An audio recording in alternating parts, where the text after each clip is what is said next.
이혼 수속을 마친 지 한 달 만에 갑자기 임신 사실을 알게 되었고 어찌할 바를 모르고 있을 때 전 시어머니가 찾아왔습니다.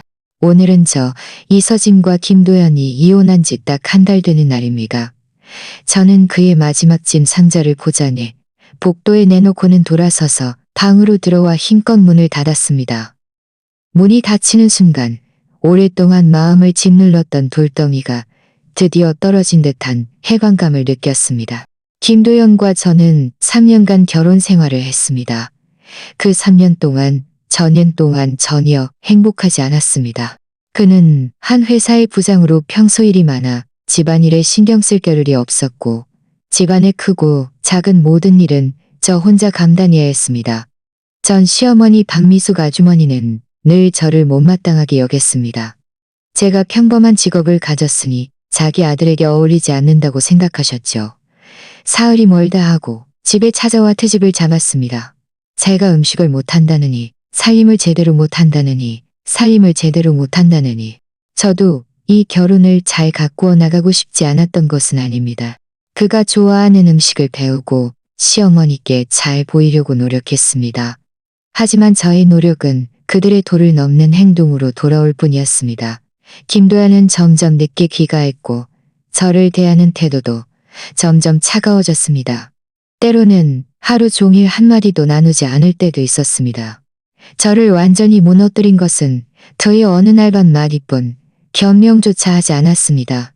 그날 밤 저는 밤새 그를 기다렸지만 돌아온 그는 고객과에 기다렸지만 그의 몸에서 나는 저의 것이 아닌 향수 냄새를 맡으며 제 마음속 마지막 희망마저 완전히 부서져 내렸습니다. 이혼을 제안했을 때 김도연은 조금도 붙잡지 않았고 오히려 시원하게 동의했습니다. 네가 더 이상 살기 힘들다고 생각한다면 이혼하자. 나도 지쳤어. 그는 이렇게 말했습니다. 저희에게 공동재산은 없었습니다. 유일한 집은 그가 결혼 전에 산 것이었고 저는 제 짐과 저축한 돈만 가지고 몸만 나왔습니다. 이혼 수속은 아주 순조롭게 진행되어 한 달도 채 걸리지 않았습니다. 이혼 후 큰 달 동안 저는 제 작은 원룸으로 돌아와 회계 일을 새로 시작했습니다. 제 삶은 점차 제자리를 찾아가는 듯했습니다. 저는 이제야 과거의 그림자에서 벗어나 새로운 삶을 시작할 수 있다고 생각했습니다. 하지만 운명은 저에게 너무나도 큰 장난을 쳤습니다. 최근 저는 몸이 계속 불편했습니다. 온몸에 힘이 없고 뭘 먹어도 입맛이 없으며 늘 토하고 싶었습니다. 처음에는 직장을 옮겨서 몸이 적응하지 못하고 피곤해서 그런가 싶었습니다. 하지만 며칠을 쉬어도 나아지지 않았습니다. 친구가 병원에 가보라고 권유했고 저도 그럴까 싶어 점심시간을 이용해 근처 병원에 갔습니다. 의사는 피검사를 처방해주며 검사를 받아보라고 했습니다.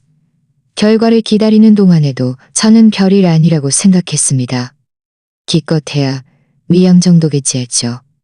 그런데 검사 결과지를 받아들고 그 위에 양성이라는 두 글자를 본 순간 온몸이 굳어버렸습니다. 제가 임신이라뇨? 말도 안 돼. 김도연과 이혼하기 전에는 이미 오랫동안 관계가 없었는데 어떻게 갑자기 임신을 할 수 있죠? 저는 검사 결과지를 든 손이 떨리고 머릿속은 텅 비었습니다. 저는 몇 번이고 결과지의 글자를 확인하며 제가 잘못 본 것이 아님을 확인했습니다. 의사가 다가와 웃으며 말했습니다. 축하드립니다. 임신 6주세요. 충분히 쉬시고 영양 보충에 신경 쓰세요.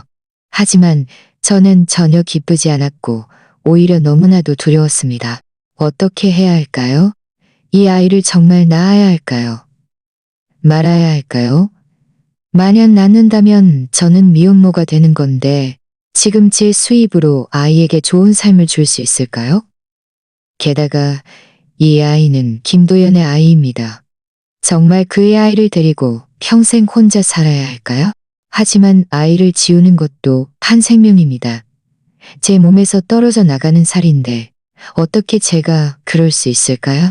저는 병원 의자에 앉아 참았던 눈물을 터뜨렸습니다. 이혼의 아픔도 채 아물지 않았는데 이런 일이 갑자기 터지니 정말 어떻게 해야 할지 모르겠습니다.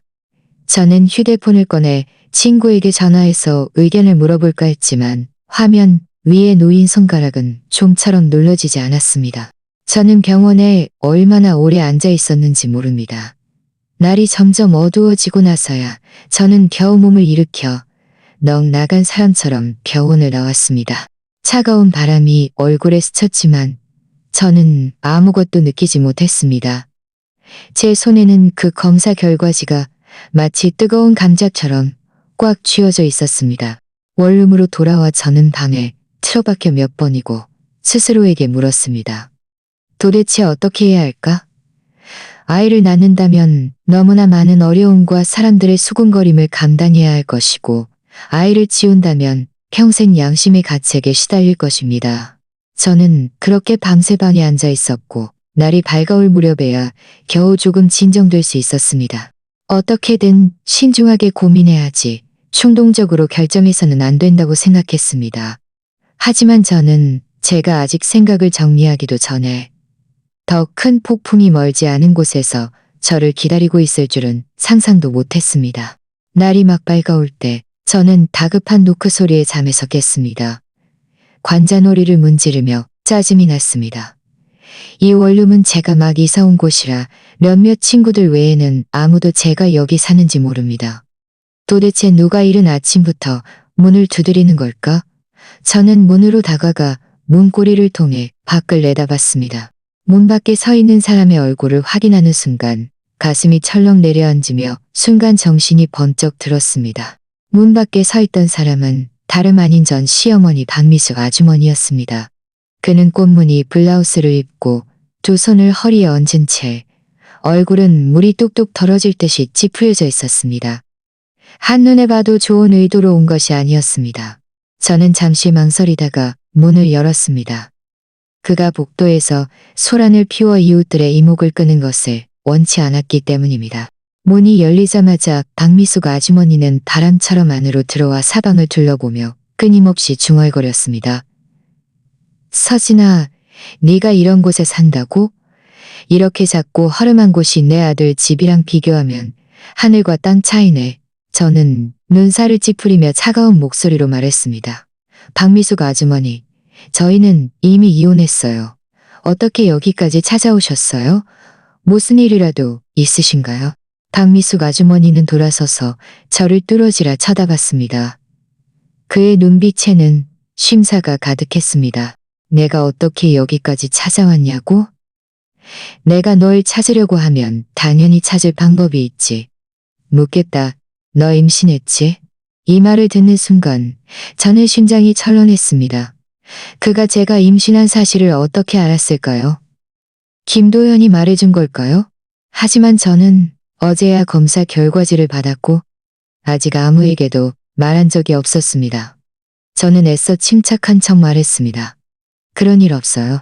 박미숙 아주머니는 비웃으며 들고 있던 가방에서 사진 한 장을 꺼내 제 앞에 던졌습니다. 네가 직접 봐라.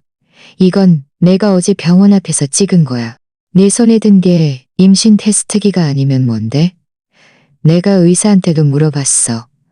의사가 네가 임신 6주라고 하더라. 이 아이는 바로 우리 김도연의 씨앗이야. 저는 사진을 집어 들었습니다. 사진 속에는 어제 넋나간 채 병원을 나오던 제 모습이 담겨 있었습니다. 손에는 검사 결과지를 꽉 쥐고 있었습니다. 글자가 선명하게 보이지는 않았지만 박미숙 아주머니의 말과 결합하니 정말 반박할 수 없었습니다. 그가 저를 미행하고 심지어 의사에게까지 물어봤을 줄은 몰랐습니다. 그가 진작부터 저를 주시하고 있었던 모양입니다. 이제 와서 부인해봤자 소용없었습니다. 저는 깊이 숨을 들이쉬고 고개를 끄덕였습니다. 네, 저 임신했어요. 하지만 이건 제 일이에요. 김도연 씨네와는 아무 상관없어요. 우리 김도연 씨네와 상관없다고? 네가 뵌 아이는 우리 김도연 씨네 손주인데 어떻게 우리 김도연 씨네와 상관없다는 거야? 박미숙 아주머니는 세상에 둘도 없는 웃기는 소리를 들은 것처럼 목소리를 높였습니다. 내가 말하는데 이 아이는 무조건 낳아야 해. 그의 강압적인 태도에 저는 마음이 불편했습니다. 예전에 저를 괴롭혔던 온갖 일들이 떠올랐고 김도연의 냉정한 태도도 생각나자 화가 치밀어 올랐습니다. 제가 낳든 안 낳든 그건 제 결정이에요. 아주머니가 상관할 바 아니에요. 처음에 저와 김도연 씨가 이혼할 때 아주머니들은 저희에게 아이가 있을 가능성은 생각도 안 하셨죠? 이제 제가 임신했다고 하니까 아이를 낳으라고 찾아오시는 건가요? 나는 그런 거 몰라. 박미숙 아주머니는 막무가내로 말했습니다. 어쨌든 이 아이는 김도연의 핏줄이야. 없애서는 안 돼. 네가 아이를 낳으면 내가 돈을 줄게. 그리고 김도연 씨네 집으로 다시 이사 와서 살 수도 있어. 하지만 한 가지, 아이는 무조건 김시성을 따라야 하고 앞으로 우리 김도연 씨네와 함께 살아야 해. 결국 그가 노리는 것은 이것이었습니다. 제가 아이를 낳게 한 다음 아이를 빼앗아 가려는 속셈이었습니다. 저는 기가 막혀 웃음이 나왔습니다. 박미숙 아주머니 너무 앞서가시는 거 아니에요? 제가 아이를 낳아도 그 아이는 제 아이예요. 아주머니네와는 아무 관계도 없어요. 아주머니 돈도 필요 없고 아이도 아주머니네와 함께 살지 않을 거예요. 박미숙 아주머니는 제가 동의하지 않자 얼굴색이 더욱 안 좋아졌습니다.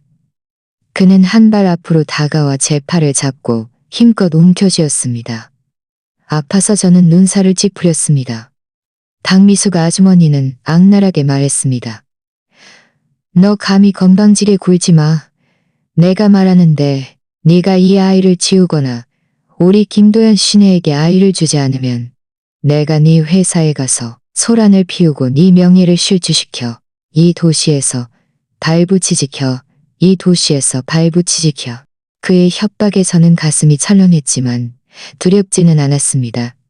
저는 그의 손을 힘껏 뿌리치고 한 발 뒤로 물러서며 단호한 눈빛으로 말했습니다. 아주머니 마음대로 소란 피우세요. 저는 아무 잘못도 안 했으니 회사에 소란을 피워도 두렵지 않아요. 그리고 아주머니가 저와 제 아이를 해치려 한다면 경찰에 신고해서 법적 책임을 지게 할 거예요. 박미숙 아주머니는 제가 이렇게 강경하게 나올 줄은 몰랐는지 잠시 멍해졌다가 이내 더욱 분노했습니다. 네가 이제 날개가 돋았다고? 이혼했다고 나한테 이렇게 말대꾸를 해? 내가 말하는데 김도연은 내 아들이고 이 아이도 우리 김도연 씨네 아이야. 네가 혼자 독차지할 생각은 꿈도 꾸지 마. 말을 마치자 그는 제 원룸에서 난동을 부리기 시작했습니다. 울면서 살려줘요. 노인네를 괴롭히네요. 이 며느리가 우리 김도연 씨네 아이를 베고도 아이를 지우려고 하고 나를 쫓아내려고 해요. 하고 소리쳤습니다. 그의 목소리가 워낙 커서 금세 이웃들이 모여들었습니다. 이웃들은 문 앞에서 안을 들여다보며 저를 손가락질했습니다. 저는 박미숙 아주머니가 이런 식으로 저를 협박하여 굴복시키려는 것임을 알았습니다. 저는 깊이 숨을 들이쉬고 그와 다투는 대신 휴대폰을 꺼내 녹음 기능을 켰습니다. 그리고 문 앞으로 다가가 이웃들에게 말했습니다. 여러분, 안녕하세요. 저와 이 박미숙 아주머니의 아들은 이미 한 달 전에 이혼했습니다. 지금 제가 임신했다고 하니 아이를 낳으라고 강요하고 아이를 빼앗아 가려고 합니다. 제가 거절하자 여기서 난동을 부리고 있습니다. 저는 이미 녹음했어요.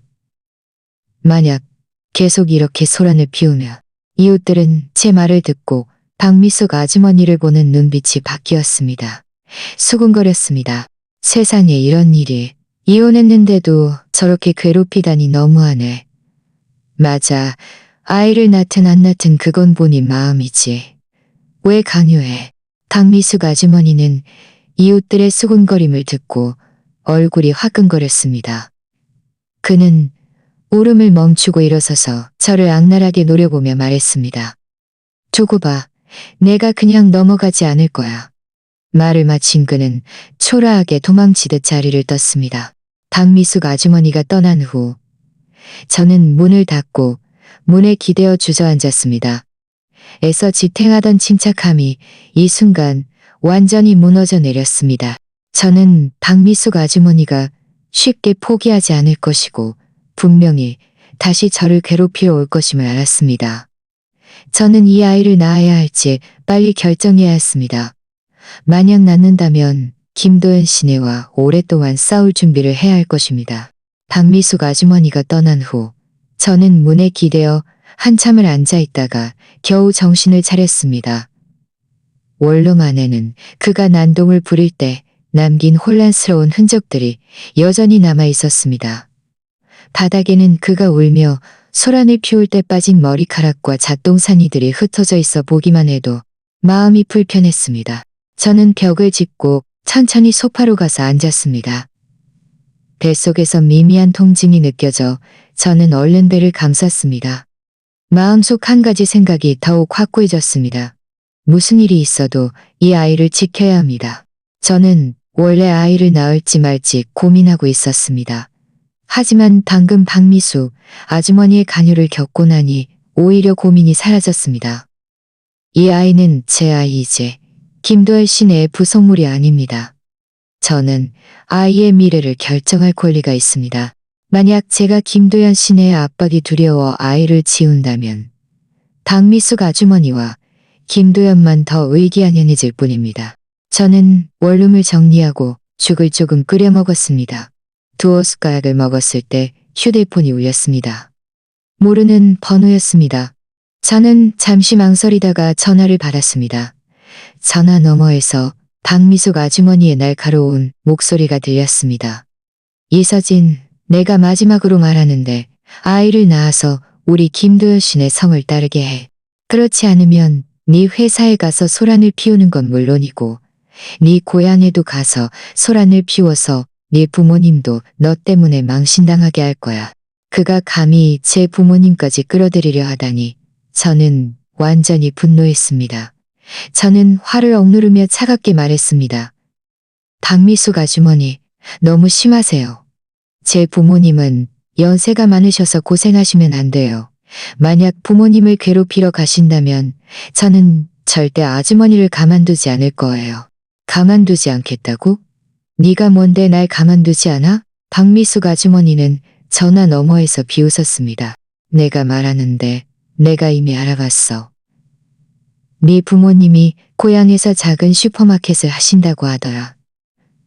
내가 거기 가서 소란을 피워서 동네 사람들이 다 알게 되면 자기 딸이 미혼모인데다가 김도연 씨네 손주를 인정하지 않으려 한다고 하면 그분들 장사 잘 될 것 같아? 그의 말은 칼날처럼 제 마음에 박혀 피를 끓게 했습니다. 제 부모님은 평생 정직하게 사셨고 명예를 가장 중요하게 생각하셨습니다. 만약 박미숙 아주머니가 정말 고향에 가서 소란을 피운다면 그분들은 분명 감당하지 못하실 것입니다. 저는 휴대폰을 쥔 손을 꽉 쥐었고 목소리도 다급해졌습니다. 박미숙 아주머니, 너무 비열하게 굴지 마세요. 저희 일에 제 가족을 끌어들이지 마세요. 내가 비열하다고? 박미숙 아주머니는 콧방귀를 뀌었습니다. 네가 기회를 몰라본 거지. 내가 너한테 아이를 데리고 김도연 씨네 집으로 돌아와서 편안하게 살 기회를 줬는데 네가 소중히 여기지 않고 감히 나한테 말대꾸를 해? 내가 말하는데 아니면 내 조건을 순순히 받아들이든가 아니면 내가 네 고향에 가서 소란을 피워 우리 둘 다 죽이 되든 밥이 되든 끝장을 보자. 말을 마친 그는 전화를 끊었습니다. 저는 휴대폰을 든 손이 떨리고 눈물이 멈추지 않았습니다. 저는 박미숙 아주머니가 말한 대로 할 것임을 알았습니다. 그가 정말 제 부모님을 괴롭힐 것입니다. 어떻게 해야 할까요? 정말 부모님을 위해 그의 조건을 받아들여야 할까요? 하지만 아이를 김도연 씨네에게 넘겨야 한다고 생각하니 김도연의 냉정한 태도와 박미숙 아주머니의 괴롭힘이 떠올라 너무나 분했습니다. 저는 눈물을 닦고 엄마에게 전화했습니다. 전화가 연결되자 엄마의 다정한 목소리가 들려왔습니다. 서진아, 이 시간에 웬일이니? 무슨 일이라도 생겼니? 엄마 목소리를 듣자 저는 더 이상 참지 못하고 울면서 모든 상황을 엄마에게 설명했습니다. 엄마는 제 얘기를 다 듣고 한참을 침묵하시다가 말씀하셨습니다. 서진아, 두려워하지 마. 엄마랑 아빠가 너를 지지할게. 박미소, 아주머니가 정말 와서 소란을 피우면 우리도 그 사람과 맞설 거야. 아이는 네 아이야. 네가 낳고 싶으면 낳고, 낳고 싶지 않으면 낳지 마. 엄마의 말은 제 마음을 따뜻하게 해주었고 저의 저항 의지를 더욱 굳건하게 만들었습니다. 전화를 끊고 저는 친구 최수아에게 전화해서 모든 상황을 말했습니다. 최수아는 제 가장 친한 친구로 성격이 시원시원하고 주관이 뚜렷합니다. 제 말을 다 듣고 나서 그는 화가 나서 욕을 퍼부었습니다. 이 박미숙 아주머니 너무하네. 감히 네 부모님까지 협박하려 하다니. 서진아, 두려워하지 마. 가족과 친구의 지지를 받으니 마음이 훨씬 편안해졌습니다. 저는 더 이상 수동적으로 당하고만 있을 수 없다는 것을 알았습니다. 저는 적극적으로 나서서 저 자신과 제 가족, 그리고 제 아이를 보호해야 합니다. 얼마 지나지 않아 박미숙 아주머니가 다시 전화했습니다. 제가 여전히 동의하지 않자 그는 정말 말한 대로 했습니다. 오후에 제 회사로 찾아왔습니다. 그때 저는 근무 중이었는데 갑자기 안내데스크에서 소란스러운 소리가 들렸습니다. 저는 가슴이 철렁하며 박미숙 아주머니가 왔다는 것을 직감했습니다. 저는 서둘러 일어나 밖으로 나갔습니다. 박미숙 아주머니는 안내데스크에서 울고불고 난리를 치고 있었습니다. 당신네 회사 이서진이 내 김도연 씨네 손주를 베고도 아이를 지우려고 하고 우리 김도연 씨네를 인정하지 않아. 당장 그 여자 불러내서 나한테 해명하게 해. 회사 동료들이 모두 모여들었고 저는 얼굴이 순식간에 빨개지며 부끄럽고 화가 났습니다. 안내데스크 여직원은 그를 막지 못해 울기 직전이었습니다. 저는 깊이 숨을 들이쉬고 박미숙 아주머니 앞으로 다가가 차갑게 말했습니다. 박미숙 아주머니, 여기는 제 회사예요. 아주머니가 난동 부릴 곳이 아니에요. 당장 떠나세요. 그렇지 않으면 경찰에 신고할 거예요. 안 떠나? 네가 내 조건을 받아들이지 않으면 난 계속 여기서 소란을 피울 거야. 박미숙 아주머니는 목에 핏대를 세우며 말했습니다. 내가 당신네 회사 사람들이 다 알게 해줄 거야. 이서진이라는 여자가 어떤 여자인지 아이를 베고도 인정하지 않으려 하고 혼자 독차지하려고 한다고. 저는 그와 다투는 대신 휴대폰을 꺼내 모든 사람 앞에서 어제 그가 제 원룸에서 난동을 부릴 때의 녹음과 제 고향에 가서 소란을 피우겠다고 협박했던 녹음을 재생했습니다. 녹음 속 박미숙 아주머니의 목소리는 선명하게 들렸고 그의 막무가내식 태도와 협박은 현장에 있던 동료들에게, 철원장에 있던 동료들에게, 사건의 전장에 있던 동료들에게 사건의 진실을 묻는 이를 보는 눈빛이 바뀌었고 수군거리를 보는 눈빛이 바뀌었고 저런 사람은 경찰에 신고해서 공공질서 방해로 잡아가야 해. 박미숙 아주머니는 제가 녹음하고 그 녹음을 재생할 줄은 몰랐는지 얼굴이 순식간에 새하얘졌습니다. 그는 제 휴대폰을 빼앗으려 했지만 제가 피했습니다. 저는 그를 향해 말했습니다. 박미숙 아주머니, 저는 아주머니에게 할 만큼 다 했어요. 여기서 계속 소란을 피우면 저는 정말 경찰에 신고할 거예요. 그때는 잡혀가는 건 물론이고 법적 책임까지 져야 할 거예요. 그때 회사 상사도 달려왔습니다. 상황을 파악한 상사는 박미숙 아주머니에게 말했습니다. 아주머니, 여기는 회사입니다. 여기서 소란을 피우는 것은 허용되지 않습니다. 당장 떠나세요. 그렇지 않으면 경찰에 신고할 겁니다. 박미숙 아주머니는 상사까지 나왔고 동료들이 모두 자신을 비난하자 더 이상 소란을 피워봤자 좋을 것이 없다는 것을 알았습니다. 그는 저를 악랄하게 노려보며 두고 봐 라는 말 한마디를 남기고 초라하게 도망치듯 자리를 떴습니다. 박미숙 아주머니가 떠난 후 상사는 제 어깨를 두드리며 말했습니다. 이서진 씨, 걱정하지 마세요. 저희 모두 이서진 씨를 믿습니다. 이 기간 동안 무슨 어려움이 있으면 회사에 말씀하세요. 동료들도 저를 위로해 주었습니다. 저는 마음에 큰 감동을 받아 상사와 동료들에게 감사 인사를 전했습니다. 이 일을 겪으면서 저는 일방적인 양보가 박미숙 아주머니를 더욱 득이한양하게 만들 뿐이라는 것을 더욱 분명히 알게 되었습니다. 저는 저 자신과 제 아이를 보호하기 위해 더욱 강해져야 합니다. 저는 지금 맡은 업무를 마치는 대로 변호사와 상담하여 관련 법률 지식을 알아보고 앞으로 발생할 수 있는 분쟁에 대비하기로 결정했습니다. 퇴근 후 저는 최수아가 추천해준 법무법인으로 바로 갔습니다. 저를 맞아준 분은 강지영 변호사였습니다. 그는 제가 모든 상황을 설명하자 몇 가지 세부 사항을 꼼꼼히 물어본 후 저에게 말했습니다. 이서진 씨, 법률적으로 볼 때, 이서진 씨가 임신한 아이는 비록 전 남편 김도연 씨의 아이이지만 어머니인 이서진 씨가 절대적인 양육권을 가집니다. 박미숙 씨는 이서진 씨에게 아이를 낳이다. 박미숙 씨는 이서진 씨에게 아이를 낳이권을 가집니다. 증거를 수집하여 필요시 법원에 신변보호 요청을 할 수 있습니다. 강 변호사님의 말에 저는 마음이 훨씬 놓였습니다. 저는 그에게 물었습니다. 만약 그 사람이 정말 제 고향에 가서 소란을 피우면 어떻게 해야 하나요? 강 변호사님은 만약 그 사람이 이서진 씨의 고향에 가서 가족들을 괴롭힌다면 부모님께 즉시 경찰에 신고하도록 하세요. 출동 기록과 관련 증거를 잘 보관해 두세요. 나중에 법원에 소송을 제기하여 그 사람이 침해 행위를 중단하고 사과하며 변호사 사무실 나오니 날이 이미 어두워져 있었습니다. 저는 거리를 걸었고 차가운 바람이 얼굴에 살짝 스치자 마음속 억압감이 많이 사라졌습니다. 법적인 보호를 받으니 김도연 씨의 억지에 더욱 자신 있게 대응할 수 있을 것 같았습니다.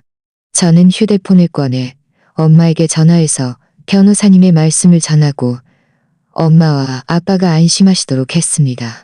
원룸으로 돌아와 간단히 저녁을 먹고 막 식사를 마쳤을 때 휴대폰이 울렸습니다. 이번에는 모르는 번호가 아니라 김도연의 번호였습니다.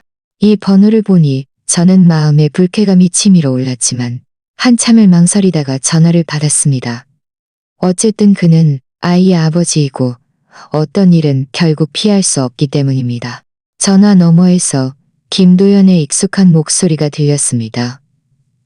이혼할 때보다 훨씬 부드러운 말투였습니다. 서진아, 요즘 잘 지내? 우리 엄마가 너 찾아갔었지? 저는 비웃으며 말했습니다. 당신 엄마는 저를 찾아온 건 물론이고 제 회사에 가서 소란을 피우고 제 고향에 가서 부모님을 괴롭히겠다고 협박까지 했어요. 김도연, 이게 당신네 가족의 방식이에요. 김도연의 목소리에 당황한 기색이 역력했습니다. 서진아, 미안해. 우리 엄마가 너무 손주를 갖고 싶어 해서 그런 짓을 한 거야. 내가 이미 엄마한테 뭐라고 했으니 더 이상 너를 괴롭히지 않을 거야. 뭐라고 했다고 해서 끝인가요? 제 마음속 화가 다시 치밀어 올랐습니다. 김도연 씨, 당신은 그의 행동이 저에게 얼마나 큰 어려움을 주었는지 아나요? 당신은 제가 그의 협박에 얼마나 두려워했는지 아나요? 이제 와서 미안하다는 말 한마디로 끝내려고요. 김도연은 잠시 침묵하다가 말했습니다. 서진아, 아야. 우리 김도연 씨네가 너한테 미안해. 내가 너한테 전화한 건 아이 문제로 얘기하고 싶어서야. 우리 엄마가 네가 임신했다고 말해줬어. 아이 얘기가 나오자 제 말투가 조금 부드러워졌습니다. 아이는 제 아이예요. 당신과는 상관없어요. 어떻게 나랑 상관없을 수 있어? 김도연은 다급하게 말했습니다. 나는 아이의 아버지야. 아이의 상황을 알 권리가 있어. 서진아 알아. 우리가 이혼할 때 내가 좀 잘못한 부분이 있어서 너를 힘들게 했어. 하지만 아이는 죄가 없어.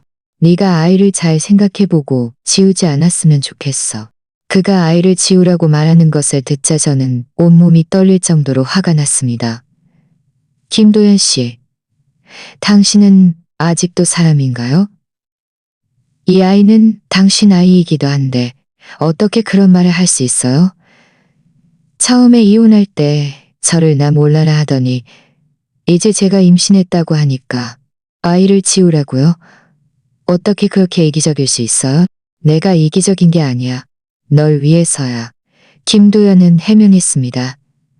너 혼자 아이를 데리고 살면 앞으로 살기 힘들 거야. 그리고 지금 내 상황도 이 아이를 갖기에는 적합하지 않아. 서진아, 걱정 마. 네가 아이를 지우면 내가 위자료를 줄게. 네가 한동안 편안하게 살 수 있을 만큼 충분히 줄게. 저는 기가 막혀 웃음이 나왔습니다. 저에게 위자료를 준다고요. 김도연 씨, 저를 뭘로 보는 거예요? 아이를 뭘로 보는 거예요? 제가 말하는데 저는 아이를 지우지 않을 거예요. 이 아이는 무조건 낳을 거예요. 김도연은 제가 완강한 태도를 보이자 말투가 조금 짜증스럽게 변했습니다. 이서진, 건방지게 굴지 마. 널 위해서 하는 말인데 왜 이해를 못하는 거야?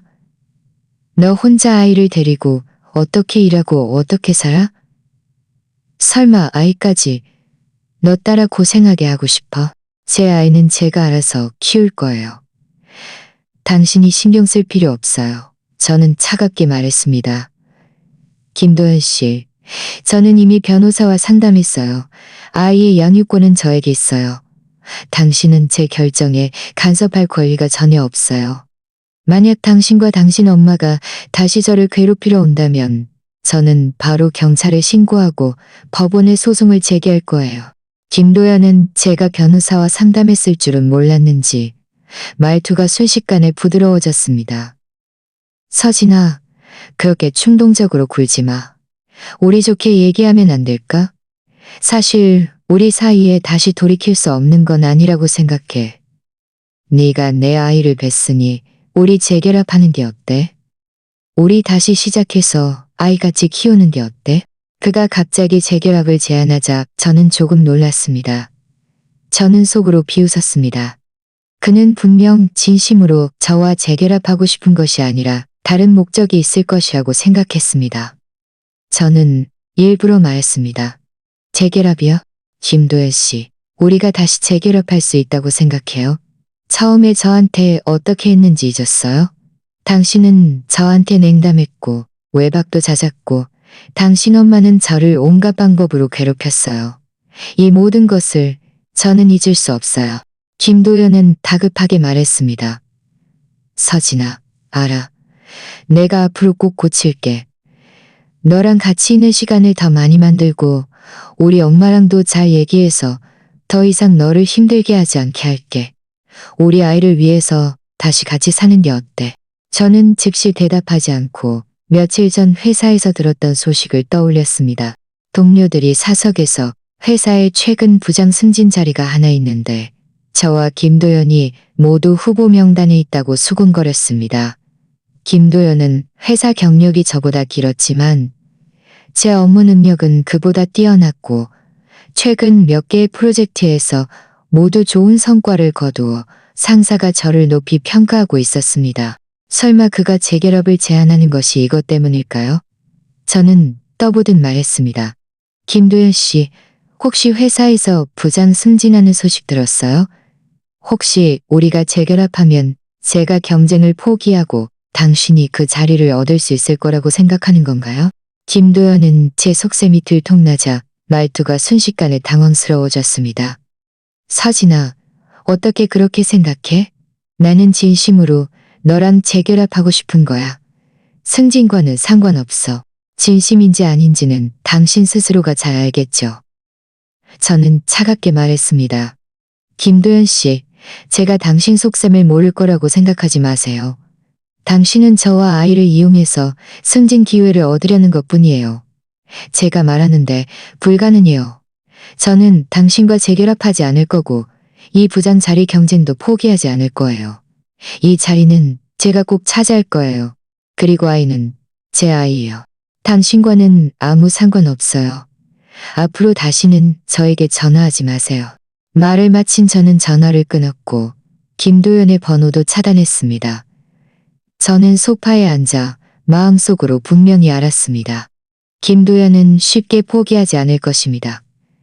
그가 지금 재결합을 제안하는 것은 저와 아이를 이용해서 자신의 목적을 달성하려는 것뿐입니다. 저는 더욱 조심해야 하고 그가 뜻을 이루지 못하게 해야 합니다. 얼마 지나지 않아 제 휴대폰이 다시 울렸습니다. 또 모르는 번호였습니다. 저는 김도연이 번호를 바꿔서 전화하는 것이라고 생각하고 생각할 겨를도 없이 끊어버렸습니다. 하지만 그 번호가 다시 걸려왔습니다. 저는 짜증스럽게 전화를 받으려다 전화 너머에서 낯선 여자의 목소리가 들렸습니다. 안녕하세요. 이서진 씨 되시나요? 저는 윤지우예요. 김도연 씨 일로 얘기하고 싶어요. 윤지우? 이 이름은 어디서 들어본 것 같았습니다. 잠시 생각하다가 그는 저희 회사의 협력사 프로젝트 담당자이자 김도연의 대학 동창이라는 것이 떠올랐습니다. 그가 김도연의 일로 저를 찾아온 것은 무슨 의미일까요? 윤지우의 목소리에는 일부러 부드러운 기색이 있었지만 저는 왠지 모르게 불안했습니다. 저는 휴대폰을 쥔 채 몇 초간 침묵하다가 말했습니다. 윤지우 씨, 김도연 씨 일로 저를 찾아오셨는데 저희는 이미 이혼했어요. 그의 일은 저와 상관없어요. 윤지우는 비웃으며 말했습니다. 이서진 씨, 그렇게 서둘러 거절하지 마세요. 제가 이서진 씨에게 진실을 말해주려고 찾아온 거예요. 이서진 씨는 김도연이 처음에 왜 그렇게 시원하게 이혼했는지 아세요? 박미숙 아주머니가 왜 갑자기 이서진 씨에게 아이를 낳으라고 강요했는지 아세요? 아마 이서진 씨는 아직도 그 속사정을 모르고 있을 거예요. 그의 말에 저는 가슴이 철렁했습니다. 저는 애써 침착한 척 말했습니다. 무슨 말을 하는지 모르겠네요. 모른다고요. 그럼 제가 자세히 말해줄게요. 윤지우의 목소리는 조금 의기양양해졌습니다. 저와 김도연은 대학 때부터 서로 좋아했어요. 다만 그때는 여러 가지 이유로 함께할 수 없었죠. 나중에 그가 이서진 씨와 결혼해서 저는 원래 포기했었어요. 그런데 결혼 후에 그가 행복하지 않다는 것을 알게 되었죠. 그는 저에게 이서진 씨가 너무 답답하고 감정이 없어서 같이 있으면 너무 힘들다고 자주 말했어요. 이 말을 듣자 제 마음은 칼로 베인 듯 아팠습니다. 저와 김도연의 결혼 생활이 불행했던 것은 사실이지만 그가 다른 사람 앞에서 저를 이렇게 헐뜯는 것은 받아들이기 힘들었습니다. 저는 이를 악물고 말했습니다. 그건 다 그의 일방적인 말일 뿐이에요. 듣고 싶지 않아요. 듣고 싶지 않아도 들어야 할 거예요. 왜냐하면 이건 시작에 불과하니까요. 윤지우가 말했습니다. 이서진 씨 아세요? 김도연은 진작부터 저와 사귀고 있었어요. 이서진 씨와 이혼하기 3개월 전부터 저희는 연인 관계였어요. 그가 이서진 씨와 이혼한 것은 저와 함께하기 위해서였어요. 이 말은 마치 천둥번개처럼 제 귀에 울렸습니다. 저는 온몸이 굳었고 손에 든 휴대폰을 놓칠 뻔했습니다. 저는 제 귀를 믿을 수 없었고 목소리가 떨렸습니다. 무슨 말을 하는 거예요? 말도 안 돼. 말도 안 될 게 뭐가 있어요? 윤지우는 제 말을 끊고 말투에 자랑스러운 기색이 역력했습니다. 이서진 씨가 안 믿을까봐 제가 증거가 있어요. 저희가 같이 밥 먹고 영화 보고 심지어 밤을 같이 보낸 사진도 다 있어요. 제가 이서진 씨한테 보내줄까요? 저는 휴대폰을 꽉 쥐었고 손톱이 살을 파고들 지경이었습니다. 이혼 전 김도연의 이상했던 행동들이 갑자기 제 머릿속에서 선명하게 떠올랐습니다. 잦은 외박, 몸에서 가끔 나던 저의 것이 아닌 향수 냄새, 그리고 점점 차가워지던 그의 태도. 이 모든 것이 일이 바빠서가 아니라 그가 진작부터 바람을 피우고 있었기 때문이었습니다. 저는 깊이 숨을 들이쉬고 애써 진정했습니다. 윤지우 씨, 당신이 김도연과 사귀고 있다면 왜 저를 찾아왔어요? 이서진 씨를 찾아온 것은 당연히 제 목적이 있어서죠. 윤지우가 말했습니다. 우리 집안 환경은 이서진 씨도 알 거예요. 제 아버지는 건설 관련 사업을 하셔서 인맥이 많으세요. 김도연은 우리 집안의 인맥을 이용해서 승진하고 싶어 했고 제가 그가 회사 부장 자리를 얻는 것을 도와주기를 원했어요. 그런데 우리가 사귀고 나서야 그가 알게 된 것이 우리 부모님이 이혼남이라는 그의 신분을 받아들이지 않은 것이 우리 부모님이 이혼남이라는 그의 신분을 받아들이지 않는다. 그래서요? 저는 차갑게 물었습니다. 그래서 제가 김도연에게 한 가지 아이디어를 냈죠.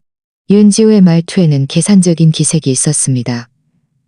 제가 그에게 이서진 씨와 완전히 정리하고 그가 승진에 성공해서 자리를 잡으면 우리가 천천히 우리 부모님을 설득하자고 했어요. 그런데 예상치 못하게 그때 이서진 씨가 임신을 했다는 것을 알게 되었죠. 당신이 박미숙 아주머니에게 저를 간유하라고 시킨 거군요. 저는 드디어 모든 것을 이해했습니다. 맞아요. 제가 시켰어요. 윤지우는 거리낌 없이 인정했습니다. 저는 박미숙 아주머니가 아들만 중요하게 생각하고 김도연 씨는 핏줄을 무엇보다 소중히 여긴다는 것을 알았어요. 제가 그에게 말했죠. 그가 이서진 씨에게 아이를 낳게 하고 아이를 김도연 씨네에게 남겨주게 한다면 제가 김도연 씨의 승진 문제를 해결해주고 우리 부모님을 설득해서 그를 받아들이게 하겠다고요. 당신 너무 비열해. 저는 온몸이 떨릴 정도로 화가 났습니다. 내 뱃속을 이용해서 김도연에게 아이를 낳게 하고 그 다음 김도연이 나와 완전히 관계를 끊게 한 다음 당신네 둘이 행복하게 살려고? 윤지우, 어떻게 그렇게 악독할 수 있어? 악독하다고? 저는 이것도 저와 김도연의 미래를 위한 거예요. 윤지우는 개의치 않는다는 듯 말했습니다. 이서진 씨, 제가 오늘 이서진 씨를 찾아온 건 거래를 하고 싶어서요.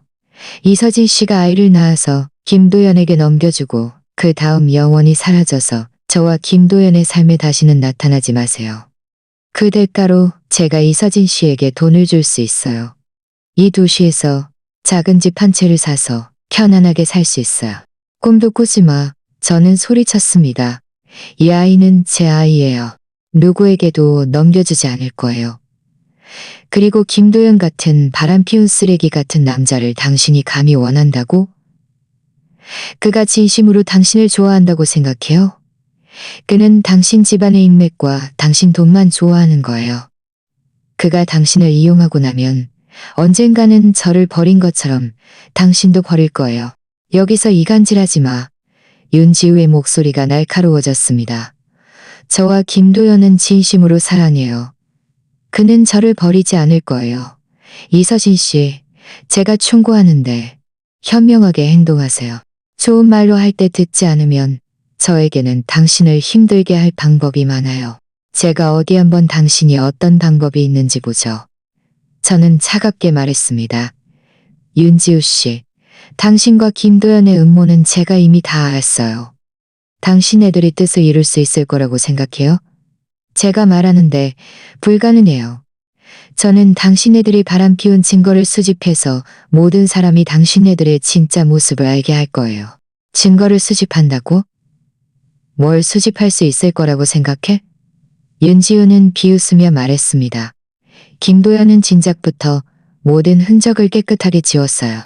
그리고 설령 증거를 수집했다고 해도 뭐가 달라져? 누가 이혼한 여자의 말을 믿어주겠어? 믿고 안 믿고는 당신이 결정할 일이 아니에요. 저는 말을 마친 후 전화를 끊었습니다.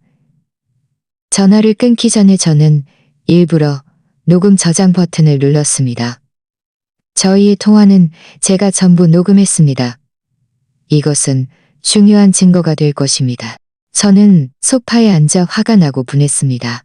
김도연의 냉정함과 배신에 화가 났고 윤지우의 악독함과 계산에 분했습니다. 제가 겪었던 실패한 결혼 생활이 처음부터 끝까지 사기였다니.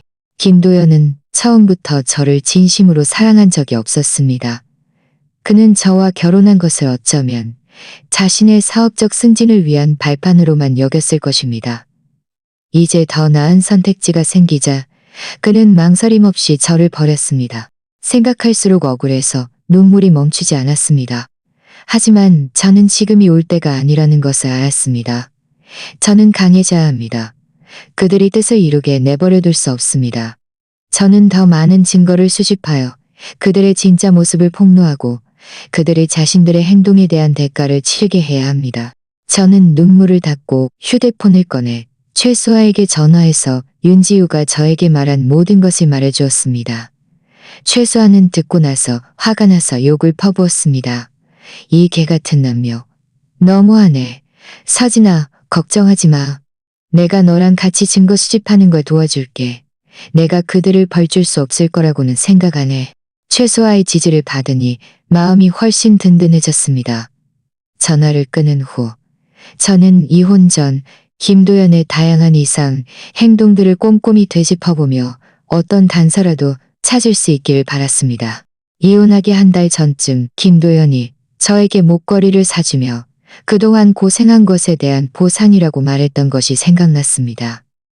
그때는 감동했지만 지금 생각해보니 그것은 그가 찔려서 그랬던 것뿐이었습니다. 저는 옷장을 열어 그 액세서리 상자를 찾아냈습니다. 그 안에는 그 목걸이가 들어있었습니다.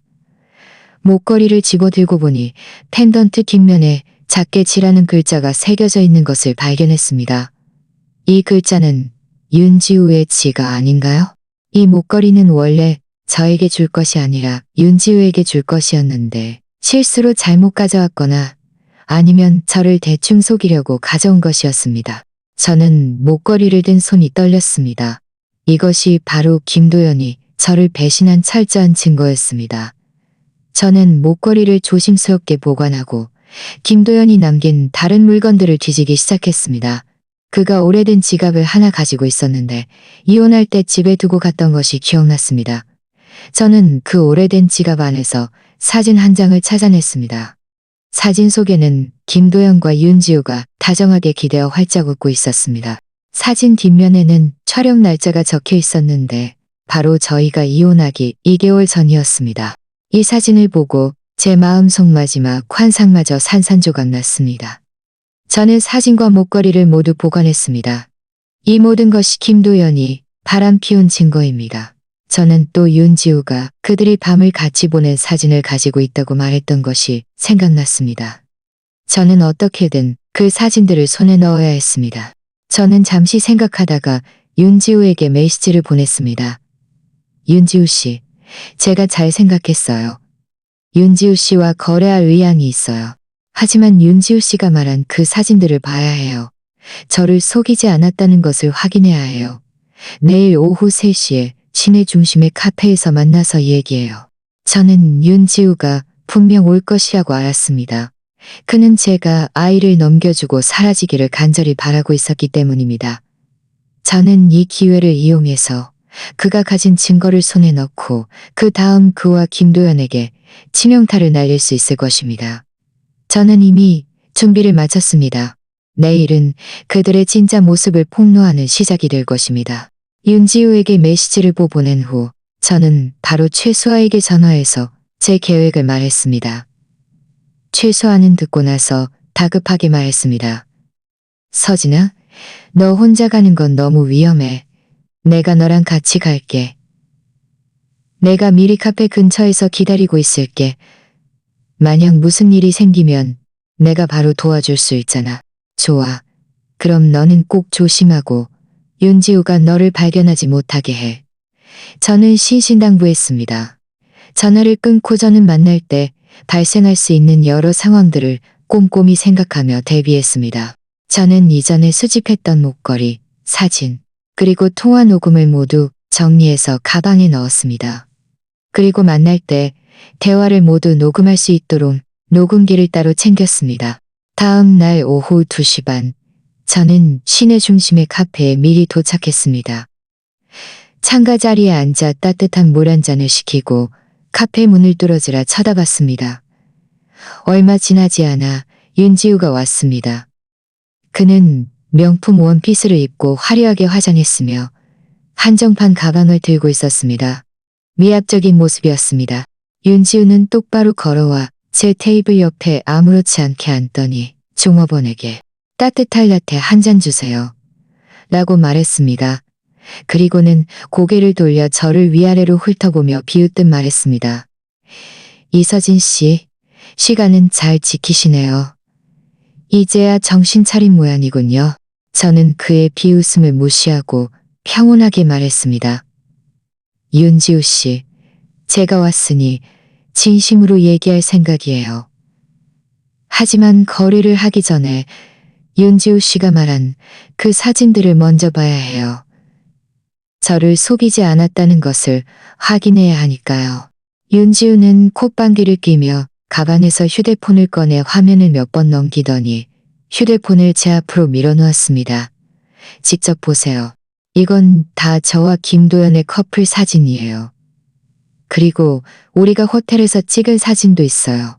사진 한 장 한 장이 다 우리의 관계를 증명할 수 있을 거예요.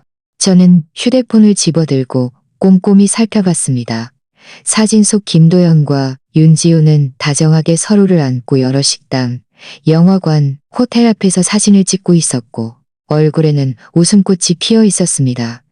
특히 호텔 사진들은 지나치게 친밀한 장면은 없었지만 두 사람이 함께 호텔을 드나드는 모습만으로도 그들의 부적절한 관계에 충분했습니다. 저는 마음속 분노를 억누르고 제 휴대폰으로 이 사진들을 빠르게 찍었습니다. 휴대폰을 윤지우에게 돌려주면서 저는 일부러 망설이는 척 말했습니다. 이 사진들은 진짜네요. 하지만 저는 여전히 좀 걱정돼요. 제가 아이를 당신네들에게 넘겨준 후에 당신이 약속을 어기고 돈을 안 줄까 봐요. 걱정 마세요. 저는 윤지우예요. 말한 건 지켜요. 윤지우는 의기양양하게 말했습니다. 이서진 씨가 아이를 낳아서 저에게 넘겨주기만 하면 제가 바로 5억만 원을 송금해 줄게요.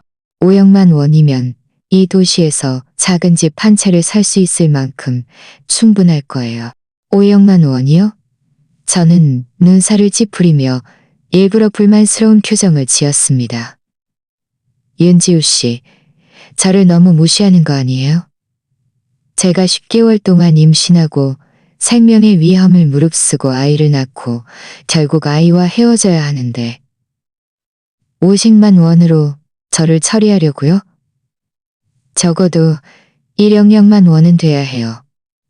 1원이라도 부족하면 안 돼요. 윤지우는 제가 갑자기 가격을 올릴 줄은 몰랐는지 얼굴색이 순식간에 차가워졌습니다. 이서진 씨, 너무 도를 넘지 마세요. 5억만 원도 적은 돈이 아니에요. 이혼한 여자가 5억만 원을 받는 것도 아주 좋은 거죠. 저는 흥정하는 게 아니에요. 이건 제 마지노선이에요. 저는 단호하게 말했습니다. 만약 윤지우 씨가 동의하지 않으면 이 거래는 성사될 수 없어요. 차라리 제가 아이를 낳아서 직접 키울 거예요. 그때는 모든 사람이 김도연이 결혼 중 바람을 피웠고 사생아가 있다는 것을 알게 될 거예요. 제 생각에 이건 그의 승진과 당신과 그의 미래에 아무런 도움이 되지 않을 거예요. 윤지우는 제 말에 할 말을 잃었습니다. 그는 저를 뚫어지라 노려보았고 눈빛에는 분노가 가득했습니다. 한참 후에야 그는 이를 악물고 말했습니다. 좋아요. 제가 동의할게요. 1억만 원이면 1억만 원이면 1억만 원이죠.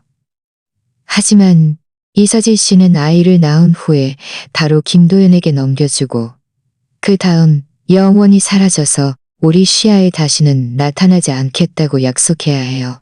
약속할 수 있어요. 저는 고개를 끄덕이고 나서 말했습니다. 하지만 윤지우 씨가 서면 합의서를 작성해 주셔야 해요. 방금 우리가 얘기한 모든 것을 명확하게 쓰고 서명하고 도장을 찍어야 제가 안심할 수 있어요. 합의서요? 윤지우는 잠시 망설이다가 말했습니다. 좋아요. 하지만 지금 종이나 펜을 안 가져왔어요. 이렇게 하죠. 내일 여기서 다시 만나요. 제가 합의서를 가져올 테니 우리 그때 현장에서 서명해요. 저는 속으로 비웃었습니다. 그는 역시 시간을 끌려고 하는 것이었습니다. 저는 일부러 말했습니다. 안 돼요. 밤이 길면 꿈도 길어질까 봐요. 아니면 이렇게 하죠. 지금 바로 저에게 약속 이행 각서 한 장을 써주세요. 1억만 원을 주겠다고 약속한 것과 아이를 김도연에게 넘겨주겠다는 것을 써서 서명만 하면 돼요. 아이가 태어난 후에 우리가 정식 합의서에 서명하면 돼요. 윤지우는 잠시 생각하다가 제 말이 일리가 있다고 생각했습니다. 그는 가방에서 종이와 펜을 꺼내 빠르게 약속 이행 각서를 작성하고 자신의 이름을 서명했습니다. 그는 각서를 저에게 건네며 말했습니다. 이렇게 하면 됐죠. 저는 각서를 받아들고 꼼꼼히 읽어봤습니다. 각서에는 분명하게 적혀 있었습니다. 박미숙 아주머니가 자발적으로 김도연 씨네 집을 제 명의로 이전하고 2억만 원의 양육비를 지급하며 아이의 양육권을 포기하고 제가 아이를 양육한다는 내용이었습니다. 겉보기에는 문제가 없어 보였지만 저는 어딘가 이상하다고 느꼈습니다. 저는 일부러 망설이는 척 말했습니다. 괜찮긴 한데 제가 변호사에게 이 합의서가 법적 효력이 있는지 확인해 봐야 할 것 같아요. 문제가 없으면 우리가 공증사무소에 가서 공증을 받아요. 좋아요. 문제 없어요. 박미숙 아주머니는 한 번에 동의했습니다. 네가 아이를 지우지만 않으면 뭐든지 다 괜찮아. 저는 합의서를 보관하고 말했습니다. 아주머니 먼저 돌아가세요. 제가 변호사에게 합의서를 보여준 후에 다시 연락드릴게요. 박미숙 아주머니는 고개를 끄덕이고 몸조심하라는 몇 마디 말을 더 한 후에 떠났습니다. 그가 떠나는 뒷모습을 보며 저는 비웃었습니다. 저는 그의 음모를 진작에 꿰뚫어 보고 있었습니다. 그는 애초에 저에게 집을 넘겨줄 생각도 없었고 제가 아이를 양육하게 할 생각도 없었고 걔가 아이를 양육하게 할 생각도 없었습니다. 그때 이 합의서는 여러 가지 이유로 무효화될 관대한 척하는 것은 저를 먼저 아이를 낳게 하려는 것뿐입니다. 아이가 태어난 후에 저는 바로 강 변호사님에게 전화해서 박미숙 아주머니가 저를 찾아왔던 일과 그가 작성한 합의서에 대해 설명했습니다. 강 변호사님은 듣고 나서 말했습니다. 이서진 씨, 박미숙 씨의 속셈은 아주 분명합니다. 그는 먼저 이서진 씨가 아이를 낳게 한 다음 양육권을 빼앗으려고 하는 것입니다. 이 합의서는 비록 서명했지만 허점이 많습니다. 만약 그가 나중에 마음을 바꿔 양육권 그럼 어떻게 해야 하나요? 저는 다급하게 물었습니다. 강 변호사님은 너무 서두르지 마세요. 우리가 이 합의서를 이용해서 함정을 파서 그의 음모를 완전히 드러낼 수 있습니다. 이서진 씨는 그와 공증사무소에 가서 공증을 받을 시간을 정하고 전 과정을 녹음하고 녹화하세요. 그때 그가 허점을 보이거나 자신에게 불리한 말을 한다면 이 모든 것이 증거가 될 수 있습니다. 또한 그가 아이를 양육하기에 부적합하다는 증거를 수집해야 합니다. 그의 예를 들어 이렇게 하면 그가 나중에 양육권 변경을 요구하며 소송을 제기하더라도 우리가 그를 반박할 충분한 증거를 가질 수 있습니다. 라고 말했습니다. 좋아요, 알겠습니다. 저는 고개를 끄덕이며 마음속으로 계획을 세웠습니다. 저는 박미숙 아주머니에게 전화해서 변호사가 합의서를 검토했고 문제가 없으니 공증사무소에 가서 공증을 받을 수 있다고 말했습니다. 박미숙 아주머니는 듣고 나서 매우 기뻐하며 바로 좋아요. 우리 내일 공증사무소에 가요. 라고 말했습니다.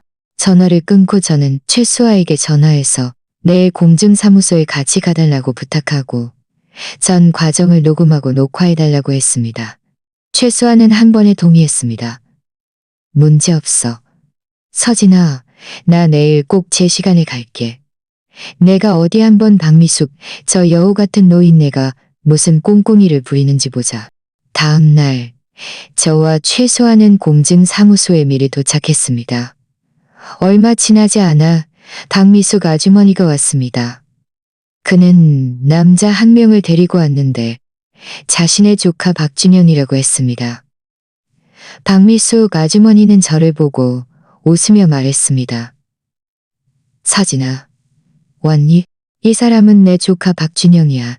내가 같이 오라고 했어. 저는 고개를 끄덕이고 아무 말도 하지 않았습니다.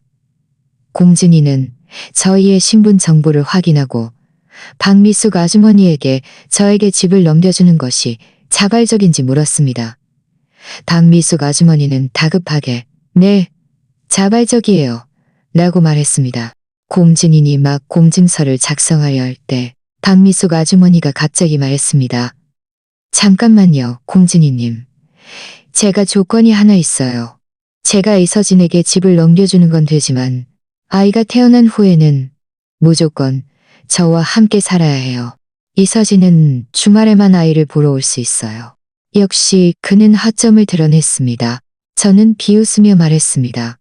박미숙 아주머니는 전에는 그렇게 말하지 않았잖아요. 아주머니가 쓴 합의서에는 분명히 아이의 양육권을 포기하고 제가 아이를 양육한다고 적혀 있었는데 지금은 왜 말을 바꾸세요? 그때는 제가 순간 정신이 없어서 쓴 합의서예요. 박미숙 아주머니가 말했습니다. 아이는 김도연의 씨앗인데 당연히 김도연 씨네와 함께 살아야죠. 제가 당신에게 집을 넘겨주는 것도 이미 충분히 잘해준 거예요. 당신은 건방지게 굴지 마세요. 제가 건방지다고요? 저는 휴대폰을 꺼내 어제 저희가 통화했던 녹음을 재생했습니다. 녹음 속에는 박미숙 아주머니가 아이의 양육권을 포기하고 제가 아이를 양육하겠다고 약속했던 말이 선명하게 기록되어 있었습니다. 저는 또 최수아의 휴대폰을 꺼내 그가 말하는 모습을 녹화했던 영상을 재생했습니다.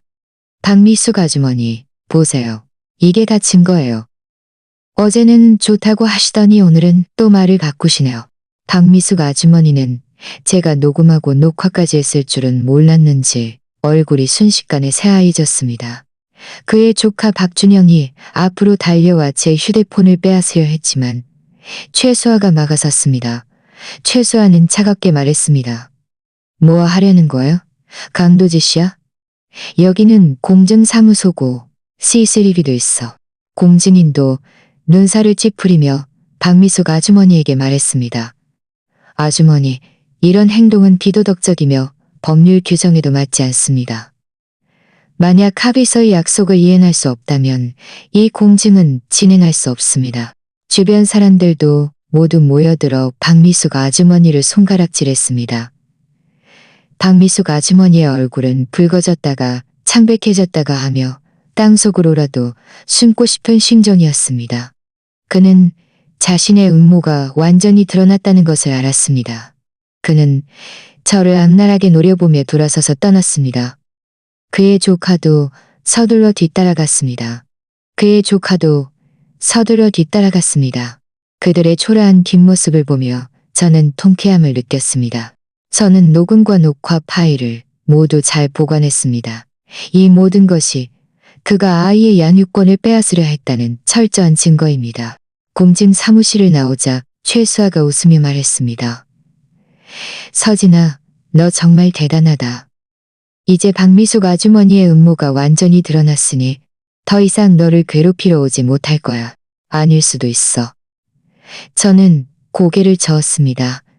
박미숙 아주머니는 쉽게 포기할 사람이 아니야. 하지만 나는 이미 충분한 증거를 가지고 있으니 그가 다시 나를 괴롭히러 와도 대처할 방법이 있어. 과연 얼마 지나지 않아 박미숙 아주머니가 아파트 단지 안에서 저에 대한 나쁜 소문을 퍼뜨리고 다닌다는 소식을 들었습니다. 제가 해픈 여자이고 결혼 중 바람을 피웠으며 김도연의 집을 독차지하고 손주를 못 보게 한다고 했습니다. 이웃들은 그의 말을 듣고 모두 코웃음 쳤습니다. 이전에 그가 제 원룸에서 난동을 부렸던 일을 모두 기억하고 있었기 때문입니다. 저는 그와 다투는 대신 그가 공증사무소에서 했던 녹음과 녹화, 그리고 이전에 저를 괴롭혔던 증거들을 모두 정리해서 아파트 관리사무소와 입주민, 단체 채팅방에 보냈습니다. 입주민들은 증거를 확인한 후 모두 박미숙 아주머니를 비난했습니다. 관리사무소도 나서서 그에게 경고했습니다. 더 이상 아파트 단지 안에서 소문을 퍼뜨리지 않으면 단지에서 쫓아낼 것이라고 했습니다. 박미숙 아주머니는 관리사무소의 경고를 받은 후 과연 아파트 단지 안에서 더 이상 소문을 퍼뜨리지 못했습니다. 김도연 씨네의 명성은 그의 이런 행동들 때문에 완전히 바닥으로 떨어졌습니다. 주변 이웃들과 친척들은 모두 그들을 손가락질하며 아무도 그들을 손가락질하며 아무도 그들과 왕래하려 하지 않았습니다. 김도현은 이 일들 때문에 더욱 의기소침해져 하루 종일 집에서 술만 마셨고 저는 김도연과 박미숙 아주머니가 더 이상 저와 제 아이를 괴롭힐 능력이 없다는 것을 알았습니다. 저는 드디어 안심하고 태교에 전념하며 아이의 탄생을 기다릴 수 있게 되었습니다. 이제 제가 할 일은 열심히 일하고 돈을 벌어 아이에게 안정적인 가정을 만들어주는 것, 그리고 김도연 시내의 괴롭힘에서 완전히 벗어나는 것입니다. 김도연 시내의 괴롭힘에서 완전히 벗어난 후 저는 전적으로 태교와 일에 몰두했습니다. 회사 상사는 제가 겪었던 일들을 알고 나서 저를 힘들게 하지 않았을 뿐만 아니라 특별히 제 업무 강도를 조절해 주어 제가 더 안심하고 태교에 전념할 수 있도록 해주었습니다. 동료들도 모두 저를 배려해 주어 평소에 힘들거나 어려운 일은 모두 자발적으로 도와주었습니다. 이 모든 것이 제 마음을 따뜻하게 해주었습니다. 저는 매일 정시에 출퇴근하고 퇴근 후에는 집에 와서 밥을 먹고 산책을 했습니다. 가끔 최수아와 영상통화를 하며 아이의 상황과 미래 계획에 대해 이야기했습니다. 제 삶은 평온하고 충실하게 흘러갔습니다. 이전에 실패했던 결혼 생활에서 받은 상처도 서서히 아물어갔습니다. 저는 아이의 탄생을 점점 더 기대하게 되었습니다. 세상에서 가장 좋은 모든 것을 아이에게 주고 싶었습니다. 이 기간 동안 저는 시간을 내어 주민센터에 가서 이혼 후속 관련 서류들을 처리했습니다. 직원들은 제가 배가 부른 것을 보고 동정심 어린 눈빛으로 저를 바라봤지만 저는 아주 평온했습니다. 저에게 이것은 끝이 아니라 새로운 시작임을 알고 있었기 때문입니다. 윤지우의 삶은 순탄치 않았습니다. 저는 동료들로부터 윤성철 사장님이 윤지우에게 김도연과 완전히 헤어지게 했을 뿐만 아니라 김도연 회사와의 모든 협력 관계를 중단했다는 것을 알게 되었습니다. 김도연의 회사는 윤신혜라는 중요한 협력사를 잃어 막대한 손실을 입었고 회사 고위층은 크게 화가 나서 김도연을 바로 해고했습니다. 해고된 김도연은 윤지우와 재결합하여 윤지우가 자신을 다시 한번 도와주기를 바랐습니다. 하지만 윤지우는 이 일을 겪으면서 김도연의 진짜 모습을 알게 되었고 그가 자신을 이용하려 했을 뿐이라는 것을 깨달았습니다. 윤지우는 그를 무시했을 뿐만 아니라 경비원들을 시켜 그를 윤신의 회사에서 쫓아냈습니다. 김도연은 포기하지 않고 윤신의 아파트 단지 앞에서 윤지우를 기다렸다가 결국 윤성철 사장님이 시킨 사람들에게 혼쭐이 나고 경찰서로 끌려갔습니다. 이 일은 금세 퍼져나갔습니다. 김도연은 완전히 업계의 웃음거리가 되었습니다. 예전에 그와 죽고 못 살던 친구들도 이제는 그를 모른 척했습니다. 그는 몇 달 동안 일자리를 찾아 헤맸지만 명성이 너무 나빠서 어떤 회사도 그를 고용하려 하지 않았습니다. 집안의 저축도 이전의 낭비와 실업 후의 지출로 인해 거의 남아있지 않았습니다. 박미숙 아주머니는 아들이 의기소침해진 모습을 보고 발을 동동 굴렀지만 아무것도 할 수 없었습니다. 한 번은 제가 마트에 물건을 사러 갔다가 우연히 김도연을 봤습니다. 그는 색이 바른 낡은 티셔츠를 입고 있었고 머리는 헝클어져 있었으며 수염도 깎지 않아 전체적으로 초췌해 보였습니다. 그는 마트 할인 코너에서 할인하는 즉석 라면을 고르고 있었습니다. 예전에 화려하고 기세등등했던 프로젝트 담당자 모습과는 딴판이었습니다. 그도 저를 봤고 그의 눈빛에는 당황스러움과 수치심이 스쳐 지나갔습니다. 그는 황급히 고개를 숙이고 쇼핑카트를 밀며 서둘러 자리를 떴습니다. 그의 초라한 뒷모습을 보며 저는 조금도 동정심을 느끼지 못했습니다. 그저 모든 것이 제자리를 찾은 듯한 평온함만 있었습니다. 이 모든 것은 그가 자초한 일입니다. 만약 그가 결혼 중 바람을 피우지 않았고 그와 박미숙 아주머니, 윤지우가 함께 저를 계산하지 않았다면 그도 오늘날 이런 지경에 이르지 않았을 것입니다. 나중에 저는 고향 친척들로부터 박미숙 아주머니가 김도연의 빚을 갚기 위해 김도연 씨네 집을 팔았다는 소식을 들었습니다. 하지만 그것으로도 빚의 일부만 갚을 수 있었다고 합니다. 김도연은 갈 곳이 없어 공사장에서 일용직으로 일하며 돈을 벌 수밖에 없었습니다. 매일 가장 힘든 일을 하며 정말 안타까운 이가 장밀수밖에 없었습니다.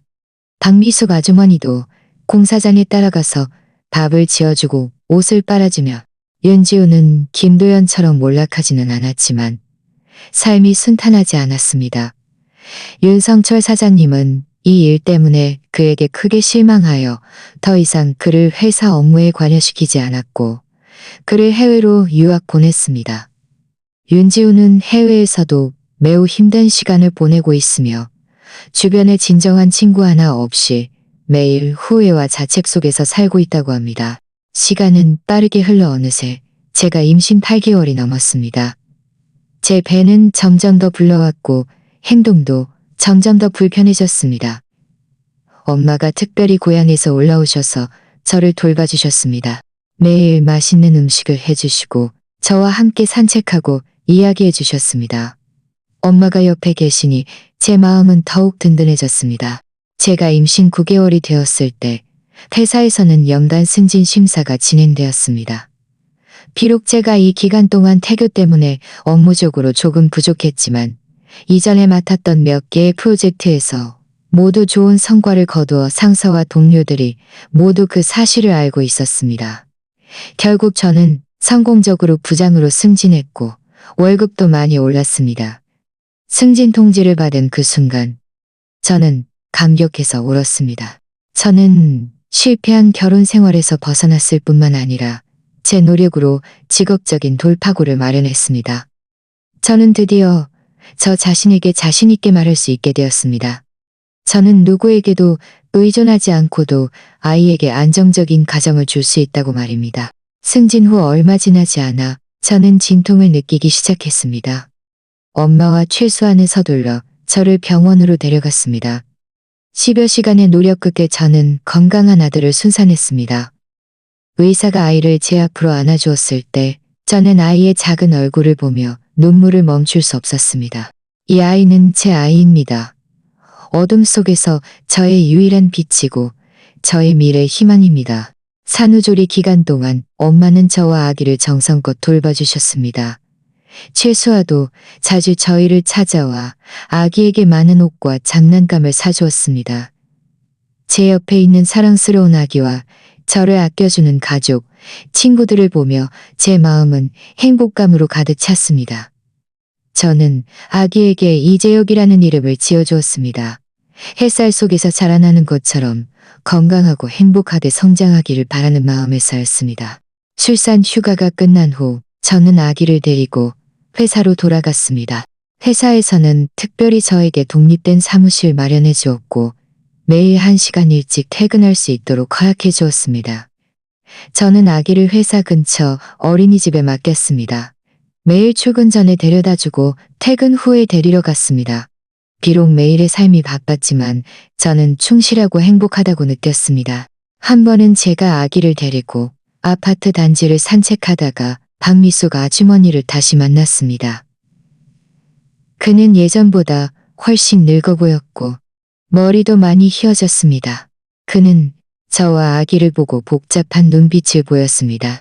부러움과 질투, 그리고 약간의 죄책감도 섞여 있었습니다. 그는 저에게 말을 걸고 싶어 했지만 망설였습니다. 저는 그를 무시하고 아기를 안고 돌아서서 걸었습니다. 저에게 그와 김도연은 이미 과거의 인물이었습니다. 저는 더 이상 그들과 얽히고 싶지 않았습니다. 지금 제 삶은 너무나 행복합니다. 저는 그저 아기를 잘 돌보고 열심히 일하며 제 삶을 잘 살고 싶을 뿐입니다. 시간이 흐르고 아기는 점점 자라 더욱 사랑스러워졌습니다. 엄마라고 부를 줄도 알게 되었고 저와 소통할 줄도 알게 되었습니다. 매일 퇴근하고 집에 와서 아이의 순수한 웃는 얼굴을 보면 저의 모든 피로가 눈 녹듯 사라졌습니다. 저는 또한 직업적으로 더 좋은 성과를 거두었고 회사에서 더 높은 인정을 받아 월급도 몇 배로 올랐습니다. 저는 이 도시에서 저만의 작은 집을 사고 부모님도 모셔와서 온 가족이 행복하게 살고 있습니다. 저는 가끔 생각합니다. 만약 그때 김도연을 만나지 않았다면 제 인생은 달라졌을까? 하지만 이제 저는 깨달았습니다. 모든 경험은 성장의 필수 과정입니다. 그 실패한 결혼 생활은 저에게 많은 고통을 주었지만 저를 더욱 강하고 독립적으로 만들었습니다. 그것은 저에게 여자는 반드시 스스로 강해져야 하며 희망을 다른 사람에게 기대서는 안 된다는 것을 깨닫게 해주었습니다. 오직 스스로 강해져야만 어떤 상황에서도 무너지지 않고 자신과 가족에게 더 나은 삶을 줄 수 있습니다. 해질녘, 저는 아기를 안고 베란다에 서서 창밖의 노을을 바라봅니다. 아기는 제 품에서 옹알옹알 무언가를 말합니다. 저는 고개를 숙여 아이의 이마에 입 맞추고 입가에는 행복한 미소가 번졌습니다. 저는 제 미래가 분명히 더 좋아질 것임을 알고 있습니다. 자, 오늘의 이야기는 여기까지입니다. 시청해주셔서 감사합니다. 제 채널이 마음에 드셨다면 구독 버튼을 눌러주세요. 행복하세요.